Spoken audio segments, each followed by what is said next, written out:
కేదార్ చిన్నప్పుడు ఎలా ఉండేవాడో సుధాకర్ చాలా గొప్పగా చెప్తూ ఉంటే బాబాయ్ అంటూ కౌశికి హెచ్చరిస్తూ ఉంటుంది. అదేంటబ్బా నువ్వు కేదార్ని చిన్నప్పటి నుండి చూసినట్టు అలా మాట్లాడుతున్నావు అని వైజయంతి అంటే, అవునన్న ఎందుకు అలా మాట్లాడుతున్నారు అని యువరాజ్ అంటాడు. అవునను కాదను ఏదో ఒకటి మాట్లాడండి మామయ్య, లేకుంటే మేమేమనుకోవాలి అని నిషి అంటూ ఉంటుంది. అంటే కేదార్ తల్లిదండ్రులు ఉంటే ఇలాగే చెప్పేవారు కదా అని చెప్తున్నాను అని అంతే అంతే అని సుధాకర్ కవర్ చేసుకుంటూ ఉంటాడు. దాంతో దాత్రి కేదార్ బాధపడుతూ ఉంటారు. బాబాయ్ రేపు మనము కొత్తగా కొన్న ఫ్యాక్టరీ రిజిస్ట్రేషన్ ఉంది అని కౌశికి చెప్పగానే, అక్క ఆ ఫ్యాక్టరీని నా పేరు మీద రాయక్క అని యువరాజ్ అంటూ ఉంటాడు. నీ పేరు మీదనా? నేనింకా కమలాకర్ బాబాయ్ పేరు మీద ఉంచుదామనుకున్నాను. సరే అలాగే నీ పేరు మీదే పెడతానులే అని కౌశికి అంటూ ఉంటుంది. అమ్మ కౌశికి, నేను నీ బిడ్డ పేరు మీద పెడదామనుకున్నా. ఎందుకంటే ఆ ఫ్యాక్టరీ డీల్ని క్లోజ్ చేయాలని చాలా రోజులుగా అనుకుంటున్నా కూడా అది కుదరలేదు.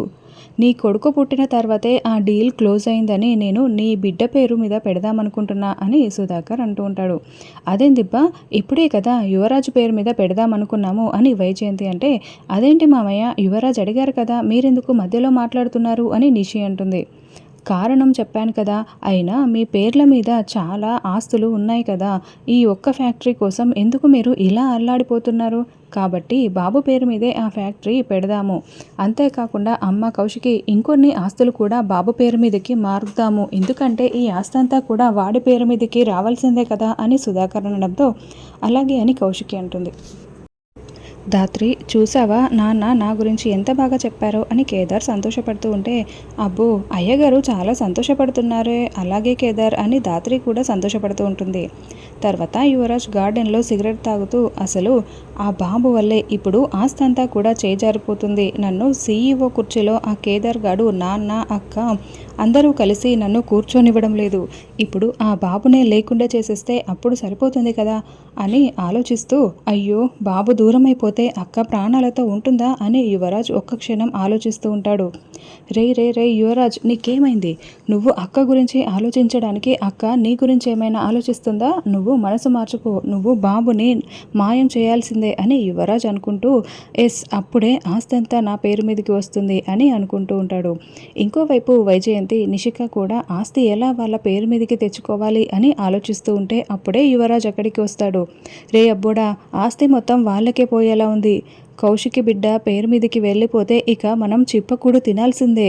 కాబట్టి ఏదో ఒకటి చెయ్యబోడా అని వైజయంతి నిషి చెప్తూ ఉంటే, మొత్తం ప్లాన్ నేను రెడీ చేసేసాను, అమలైపోతుంది అని యువరాజ్ అంటూ ఉంటాడు. నాకు అర్థమైపోయింది, కౌశికి వదిన బాబుని కిడ్నాప్ చేస్తున్నావు, మాయం చేస్తున్నావు అంతే కదా అని నిషి అనడంతో, అవును ఈ రాత్రికే అది అమలైపోతుంది. అందరూ నిద్రపోయిన తర్వాత ఆ జగదాత్రి కేదార్ కూడా మంచి మత్తుగా నిద్రపోయేలా నేను చేస్తాను కదా, అప్పుడు నేను బాబుని తీసుకొని ఇక్కడి నుండి ఇంట్లో నుండి వెళ్ళిపోతాను. అక్క లేచి చూసుకొని ఇక కనిపించని బాబు కోసం పిచ్చిదైపోతుంది. అప్పుడు నాన్న నన్నే పిలిచి ఆస్తి మొత్తం నా పేరు మీదకి మార్చి అన్నీ నన్నే చూసుకోమని చెప్తూ ఉంటాడు అని యువరాజ్ ప్లాన్ చెప్తాడు. కానీ ఆ జగదాత్రి కేదార్ ప్రాణాలతో ఉండగా ఇది జరగదు కదా అని వైజయంతి అంటే, అందుకే వాళ్ళని నిద్రపోయేలా చేస్తున్నాను. ఇదిగో ఈ మందుని వాళ్ళు తినే దాంట్లో ఏదో ఒక దాంట్లో కలిపేసి వాళ్ళు రాత్రంతా మత్తుగా నిద్రపోతారు. నేను బాబుని తీసుకువెళ్ళిపోతాను అని యువరాజ్ చెప్పడంతో అలాగే అని నిషి అంటుంది. తర్వాత వైజయంతి, మేము దూరంగా ఉంటేనే కదా వాళ్ళు ఈయనకి దగ్గరయ్యేది, అదే మేమే కలిసిపోతే సరిపోతుంది కదా అని మనసులో అనుకుంటూ వెంటనే చిలకలు రెడీ చేసి, ఏమండి ఒకసారి ఇటు చూడండి నేనేం తీసుకొచ్చాను అని వైజయంతి చూపిస్తూ ఉంటుంది.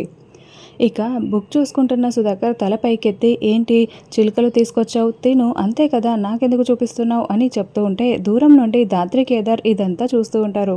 ఏమండి నేను మీకోసమే తీసుకొచ్చాను, నేను తినిపిస్తాను తినండి అని వైజయంతి ప్రేమ చూపిస్తూ ఉండడంతో ఇక సుధాకర్ కూడా కాస్త కరిగిపోయి, ఏంటి ఇంత ప్రేమ పుట్టుకొచ్చింది అని అడుగుతూ ఉంటాడు. మీపై ప్రేమ లేకుండా నేను ఎప్పుడున్నాను చెప్పండి, తినండి అని చిలుకల్ని తినిపిస్తూ ఉంటుంది. అయితే నువ్వు కూడా తిను అని సుధాకర్ కూడా ప్రేమగా తినిపిస్తూ ఉంటాడు. వీళ్ళిద్దరూ ఇంత ప్రేమగా ఉండటం ఇదే కదా మొదటిసారి మనం చూడడం అని ధాత్రి కేదార్ అనుకుంటూ ఉంటారు.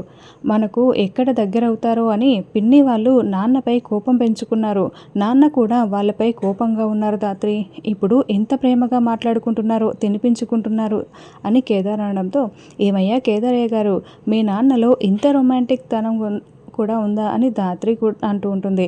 ఏమో అనుకున్నాను ధాత్రి, నావన్నీ కూడా నాన్న పోలికలే, నేను కూడా అలాగే రొమాంటిక్గా ఉంటాను. ఆ కళ్ళు కాళ్ళు చేతులు మొత్తం నావి నాన్నలాగే ఉంటాయి. మొత్తానికి నేను రొమాంటిక్, ఏమంటావు ధాత్రి అని కేదార్ అంటే, ఇక ధాత్రి కేదార్ కళ్ళను చూస్తూ కళ్ళైతే మీ నాన్నలా లేవు అని చెప్తూ ఉంటుంది. అయితే నేను రొమాంటికే కదా, రొమాంటిక్ని చూపిస్తాను అని కేదార్ అంటే, నాకేం అవసరం లేదు, దూరం దూరం అని ధాత్రి అంటూ ఉంటుంది. అంతేనా, ఏం అవసరం లేదా అని కేదార్ అంటూ ఉంటే, వద్దని చెప్తున్నా కదా, పద పద వెళ్ళు అని ధాత్రి అంటూ ఉంటే, రాక్షసి వెళ్తున్నానులే అని కేదార్ వెళ్తూ ఉంటాడు.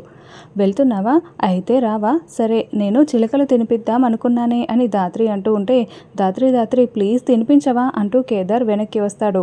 ఇందాక నన్నేదో రాక్షసి అని పిలిచావు కదా, నేనెందుకు చిలకలు తినిపించాలి, వెళ్ళు వెళ్ళు అని ధాత్రి అంటే, ధాత్రి అవన్నీ గుర్తు పెట్టుకోకూడదు, ప్లీజ్ తినిపించు అని కేదార్ అంటూ ఉంటాడు. సరే నువ్వు గదికి వెళ్ళు, నేను తీసుకువస్తాను కేదార్ అని ధాత్రి నవ్వుతూ చెప్తూ ఉంటుంది. తర్వాత నిషి ధాత్రి వాళ్ళు తాగే పాలల్లో మత్తుమందు కలుపుతూ ఉంటే, అప్పుడే యువరాజ్ అక్కడికి వచ్చి, నిషి చిలుకలు తినాలని ఉంది, తీసుకురావా అని చెప్తూ ఉంటే, చిలుకలేంటి తినేది, చీచి అని నిషి అంటూ ఉంటుంది.